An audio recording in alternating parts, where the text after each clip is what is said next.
Olá, este é o Espiritismo em Foco, uma produção conjunta da Federação Espírita Brasileira e da Comunhão Espírita de Brasília. E hoje nós estamos na Tenda de Ismael, tendo como cenário a Biblioteca de Obras Raras da Federação Espírita Brasileira.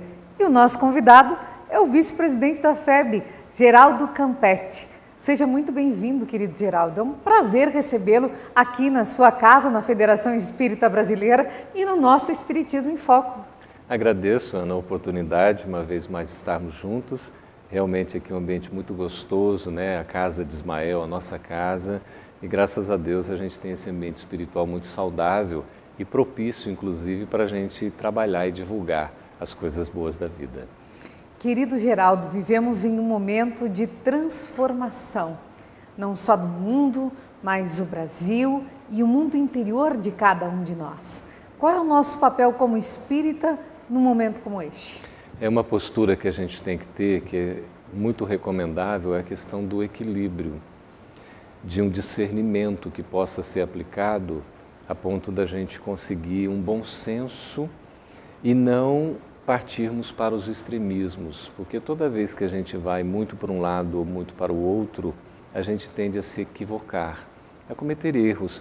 Então o ideal realmente não é a questão de ficar em cima do muro, mas é uma questão de uma postura segura, serena, mas de decisão também, que a gente se coloca em termos de opinião do que nós acreditamos, não deixando de revelar os nossos valores, mas também não radicalizando, não sendo extremista, não polarizando, porque aí há uma tendência da gente tomar um partido e isso pode ser extremamente negativo, sobretudo como a gente está vendo nesse momento, em que praticamente a gente tem o sabor da pele, a questão muito tensa, muito nervosa. Se a gente se envolver nesse tipo de movimento, sobretudo com o nosso interior, as nossas emoções, a gente tende a perder o equilíbrio. E aí a gente acaba não colaborando com esse processo de transição.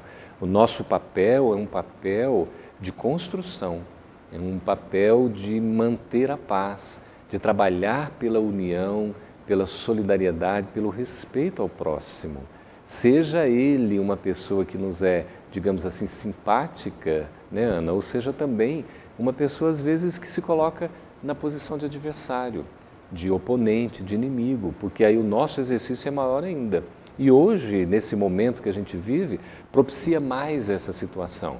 Até a pessoa se mostrar como ela é, revelando o seu ponto de vista, e a gente tem que aprender na relação a ter esse respeito.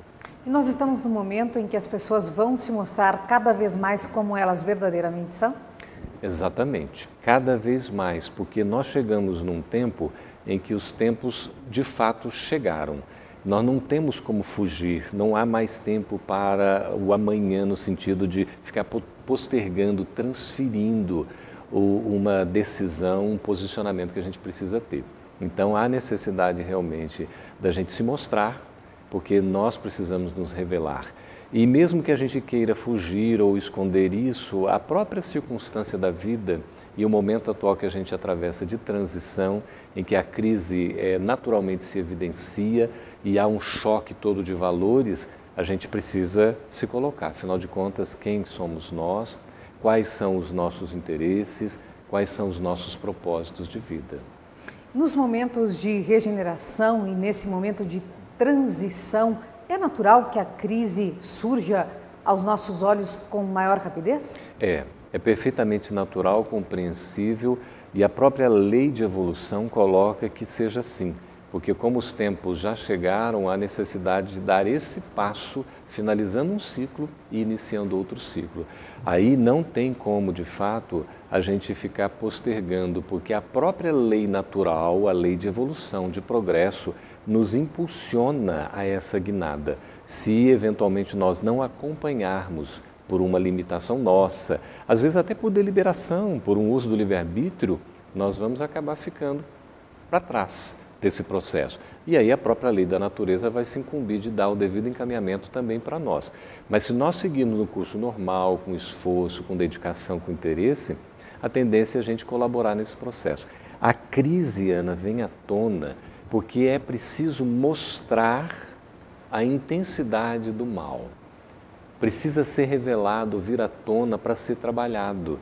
O Evangelho nos ensina, o escândalo tem de vir. Há necessidade desse escândalo vir. O que é o escândalo? É o mal moral. O mal moral com todas as suas consequências.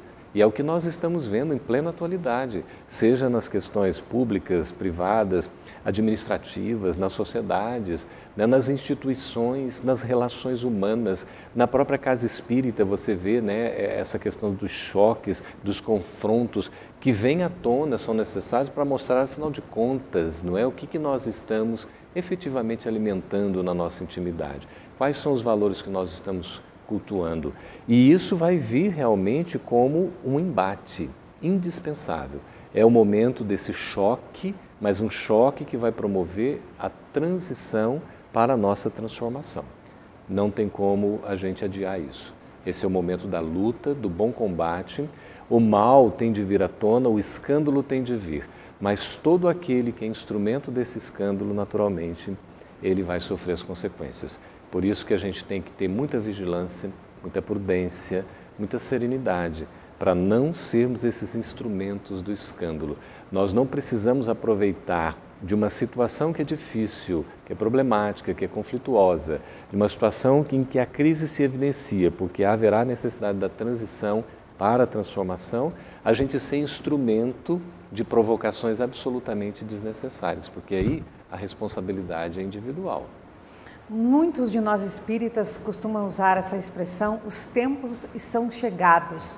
Mas que tempos são esses, Geraldo? E o que nós devemos fazer nestes tempos? Pois é, os tempos são chegados no sentido de um ciclo evolutivo. A humanidade atravessa um processo evolutivo e há momentos em que ela precisa dar uma espécie de salto ou um passo que configura o atravessar para um novo aspecto, para uma nova situação. É como o nosso mundo agora. Ele nitidamente atravessa a fase, o período, o estágio de expiação e provas, onde há o império do mal, para uma nova situação, uma nova fase, que é da regeneração. Onde ainda não haverá o império do bem, mas pelo menos nós vamos estar valorizando mais essas questões do bem, vamos estar encontrando mais força, mais paz, um ambiente de mais solidariedade, de menos conflitos como a gente vive atualmente. Então, os tempos de fato chegaram porque essa transição vai ocorrer independentemente da nossa vontade. Se eu colaborar no processo, eu sigo o curso da evolução, fazendo jus, digamos assim, à moradia num plano de regeneração, como é a fase em que a Terra já está entrando, já está nessa transição. O portal, se a gente pode se expressar assim, da regeneração já foi instalado na Terra. Então a gente tem a oportunidade de já começar a vivenciar um mundo novo, esse alvorecer da regeneração, como ao mesmo tempo a gente se despede num crepúsculo, não é? Num mundo de expiação de provas. Precisamos fazer uma visão, digamos, holística, sistêmica e espiritual desse momento, para a gente acabar não perdendo o bonde, não perdendo o tempo e não deixando de fazer o que nos compete fazer. Então, o nosso papel nesse instante é ter a consciência diante do que nós estamos enfrentando, fazer uma leitura de que, apesar de tudo o que vem acontecendo, a programação espiritual não deixa de ser cumprida. Ismael está no leme do nosso Brasil e continuará. E há, inclusive, lá no próprio Brasil, Coração do Mundo, Pátria do Evangelho, no belíssimo livro de Humberto de Campos, que coloca esse programa, né, do Brasil como celeiro do mundo, como essa Pátria do Evangelho, com a missão espiritual de cristianizar, de evangelizar a humanidade. É uma tarefa que nos compete. Ele coloca assim, Ismael é sempre vitorioso. Então, no final, nessa trajetória toda, a vitória de Ismael, ou seja, a vitória do bem. E nós precisamos colaborar nesse sentido, né? Então, a nossa postura de consciência, uma postura de dedicação, de abnegação. O martirológio hoje, né, não é mais aquele da gente ser devorado pelas feras nos circos romanos, mas é a da nossa dedicação, da nossa renúncia, da gente conseguir controlar vários vícios que ainda nós temos e nos esforçarmos aí por adquirir as virtudes que nos faltam. Esse é o grande desafio. É um momento de provação da nossa fé? É. E é impressionante, Ana e companheiros que nos assistem, como a gente ainda falha na nossa fé. Eu posso falar principalmente por mim, como a gente ainda é vacilante no momento de dar o testemunho. Porque a fé vem da fidelidade, ser fiel, ser fidedigno. Ou seja, nós assumimos um compromisso e a gente corresponde a esse compromisso diante do que nós precisamos fazer. E quando a gente quer fugir, quando a gente vacila, titubeia, se sente frágil, nós estamos demonstrando que a nossa fé ainda não tem sequer o tamanho de um grão de mostarda. E a gente precisa aprender a trabalhar isso. A nossa fé é colocada à prova. E é bom que seja assim, porque aí nós vamos testemunhar. E isso acontece através das diversas experiências ao longo da vida. Ora nós passamos por uma prova de uma natureza, ora passamos por outra prova de uma natureza diferente, exatamente para nos testar. A nossa capacidade, a nossa condição de vencer, de superar, para ver se a gente já está pronto. Senão a gente vai ser testado novamente. Aí a prova volta num outro contexto, numa outra circunstância, mas é assim, para que a nossa fé realmente ela represente esse testemunho de segurança. E é o que Jesus nos ensina. Se a gente tiver a fé de um tamanho de um grão de mostarda, a gente vai poder mover montanhas. O que são essas montanhas? São as nossas próprias imperfeições, dificuldades, as nossas limitações. E isso é o que tem de essencial, porque se a gente vence isso, tudo mais fica muito mais simples, mais fácil na nossa trajetória evolutiva. Então estamos todos vivendo no momento certo, na hora certa e no lugar certo, Geraldo? Não tem a menor dúvida disso. Com certeza, pela própria programação da espiritualidade, pelo próprio apoio espiritual que nós temos, daqueles que nos endossaram a presente existência, até mesmo dos familiares que nos receberam, daqueles que conosco convivem, a gente vai avaliando que realmente nada é casual. Até disse que o acaso é uma forma de Deus assinar anonimamente, né, a sua obra. Então, de fato, há um planejamento, uma programação, e nisso está tudo certinho. É Emmanuel quem nos ensina que exatamente nós nascemos onde deveríamos ter nascido, que a gente está na família que a gente deveria estar, que nós enfrentamos nos trabalhos profissionais os percalços, os desafios necessários ao nosso aprendizado, que nós na relação também social a gente acaba encontrando aqueles que foram nossos pares ou aqueles que de repente foram os nossos ímpares, dissonantes do passado, que hoje a gente retoma por uma necessidade de aprendizado, de uma relação harmônica. Na casa espírita também nós não estamos por acaso onde a gente trabalha, onde a gente se dedica, até na convivência com aqueles que são os nossos companheiros e às vezes até enfrentamos algumas dificuldades no relacionamento. Quer dizer, tudo isso faz parte de um contexto de nossa necessidade. E aí vem a decorrência de que no exercício dessas relações a gente possa ter o mérito de estabelecer relações saudáveis para que no futuro os nossos encontros e reencontros possam ser todos saudáveis. Mas se houver ainda alguma nesga, houver alguma necessidade de aparar uma aresta ou outra, que a gente esteja devidamente preparado para enfrentar isso. Com fé, com dedicação, com interesse, reconhecendo que no final, se nós perseverarmos no bem, nós também seremos vitoriosos. É possível nós fazermos estes reencontros ainda aqui nessa existência? É, graças a Deus que é. Em quantos e quantos nós não nos reencontramos? Quantas oportunidades, às vezes a gente tem assim determinadas pessoas que parece que a gente já conhece há muito tempo, já estabelece um processo de afinidade natural, aquele olhar à primeira vista, nossa, que beleza. Aí outros casos parece que já há um distanciamento, outros casos que a gente se relaciona e vê que tem muita dificuldade. Então nós estamos realmente nos encontrando, nos reencontrando em boa parte e tudo isso são oportunidades, oportunidades da gente ampliar a nossa família espiritual, esse espectro, para que a gente consiga ter relações mais fraternas, solidárias e aprender a amar, que o nosso objetivo essencial da vida é desenvolver esse amor, que às vezes está latente lá, está um pouco difícil, e Jesus vem, Ana, com um desafio maior ainda, sobretudo nesse processo de relação.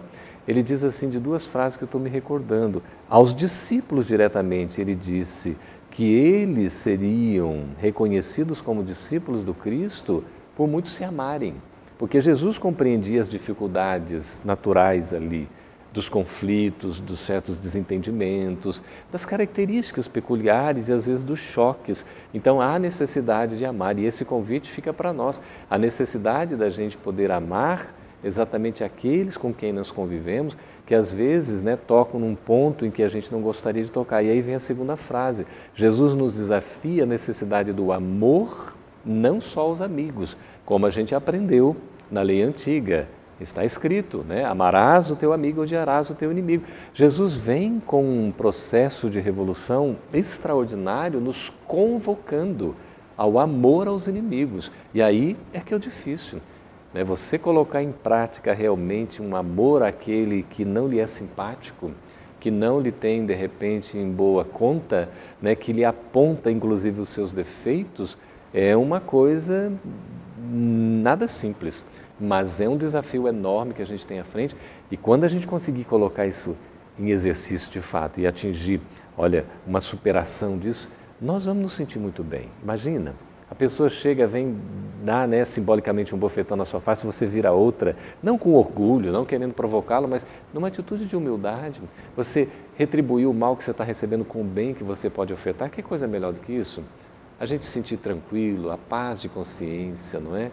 Nós vamos nos sentir fortes, a autoestima valorizada, tudo isso nesse processo. Então, nada é casual, nós estamos com quem devemos estar, enfrentando os desafios necessários à nossa evolução e não vamos fugir disso não, vamos agradecer a oportunidade. Porque se isso está nos vindo é porque há uma necessidade ainda da gente ter isso e outra mais até que nós, a depender da nossa condição, a gente até pediu isso. Até pediu para enfrentar determinado problema, porque espiritualmente a gente sabe que no enfrentamento daquele problema, o ganho para nós vai ser muito grande. Então depende dessa nossa disposição. Às vezes daquela vontade de fugir, de recuar, não pedi nada disso. Pediu sim, nós pedimos. E agora a gente tem a oportunidade de colocar isso em prática. Basta um pouco de esforço, de boa vontade, para a gente conseguir vencer. Nós sabemos que nós temos uma tarefa importante também, que é de auxiliar a espiritualidade amiga e principalmente Ismael nessa tarefa de fazer da nossa pátria o coração do mundo e a pátria do Evangelho. Como é que nós podemos fazer isso fora a prece? Pois é, a prece sem dúvida alguma é um elemento fundamental, que fortalece, que faz essa vibração importantíssima. Mas o nosso exemplo de vida é o que configura realmente essa transformação. Nós precisamos ser cartas vivas do Evangelho, como nos ensina Paulo. E isso não é meramente retórica, é testemunho. E o testemunho, ele é pessoal, é de cada um. Não adianta o outro dar o testemunho pelo outro. Aqui é o testemunho do enfrentamento em que eu preciso passar pelas minhas provas, que são minhas, para a minha própria superação. Então, nós temos a oportunidade de colaborar. Olha que coisa linda. Até a colocação dos amigos espirituais de que eles nos ajudam, sem dúvida alguma, que Jesus também colabora conosco, só que o próprio Cristo e esses amigos espirituais também esperam uma contrapartida. Não que eles vão ficar aguardando isso para nos beneficiar, mas eles esperam uma ação nossa para o nosso próprio benefício. Porque quando você recebe uma ajuda, Ana, ela é de fora para dentro. Quando você se predispõe a ajudar, é de dentro para fora. Então o processo íntimo transformador é muito mais intenso e mais rápido, muito mais efetivo. Por isso que Ismael naturalmente nos convoca para a nossa colaboração. Todos nós temos a nossa responsabilidade, nós temos os nossos compromissos, não podemos fugir e devemos fazer a nossa parte. Como? Desde as mínimas coisas. Não precisa ser nada complicado, não precisa ser um passe mágico, não precisa ser assim uma corrida veloz, não precisa fazer o que não está dentro das nossas possibilidades. Nada disso é nos exigido. O que se nos pede é que a gente cumpra o que foi programado, que a gente arque de fato com os compromissos assumidos. E quando a gente olha ao nosso redor, nós percebemos que apoio, amparo, auxílio, assistência nunca nos faltam. E nós temos todos os recursos à nossa disposição. Mesmo, Ana e prezados amigos que nos acompanham, que seja uma supressão, que seja às vezes uma aparente falta de alguma coisa, Às vezes a gente gostaria de ter algo naquele momento e não tem. Até isso não deixa de ser um recurso que a misericórdia divina emprega para a gente até aprender a valorizar uma dada circunstância, para depois não só considerar o ter, que é temporário, passageiro, mas o ser, que é efetivo, que é perene. Geraldo, nós estamos praticamente no fim do nosso programa Espiritismo em Foco e eu gostaria que tu deixasse uma mensagem aos nossos telespectadores, principalmente sobre isso, como nós devemos nos portar diante desta transformação. A mensagem que eu gostaria de deixar, que é uma mensagem que eu dirijo a mim mesmo, porque a gente aprende toda vez que a gente fala com o outro, nós estamos primeiro falando conosco mesmo, na necessidade do aprendizado, do crescimento, é de que nós precisamos cultivar a esperança, entender que o mundo está melhorando. Nós estamos num momento de crise, é uma etapa, um recorte cronológico, precisa ser muito bem analisado sistemicamente. Quando a gente vê só isolado, parece que as coisas estão piorando. Na verdade, quando a gente vê numa amplidão, não é uma coisa que nos dá uma visão mais larga, a gente vai entender que as coisas estão evoluindo, o mundo está melhorando, as pessoas inclusive estão se transformando. E esse momento coloca à tona essa crise toda, esse mal, para que ele seja exatamente erradicado, extirpado, e a gente possa ter, depois dessa tempestade, a bonança que, se a gente fizer jus, nós vamos então merecer e poder curti-la com uma espécie de festa espiritual. A mensagem é essa mensagem de esperança e do nosso esforço em construir esse mundo melhor que a gente tanto deseja. Depende de cada um de nós fazer essa morada, esse reino de Deus no coração de cada um e também implantando na Terra, na Mãe Gaia, nesse planeta admirável, impressionante, a quem a gente tanto agradece, esse reino de Deus. Depende de nós, evidentemente, e nós precisamos fazer isso, começando agora mesmo. E o nosso programa Espiritismo em Foco, que é uma produção conjunta da Federação Espírita Brasileira e da Comunhão Espírita de Brasília, retorna numa outra oportunidade. Até lá!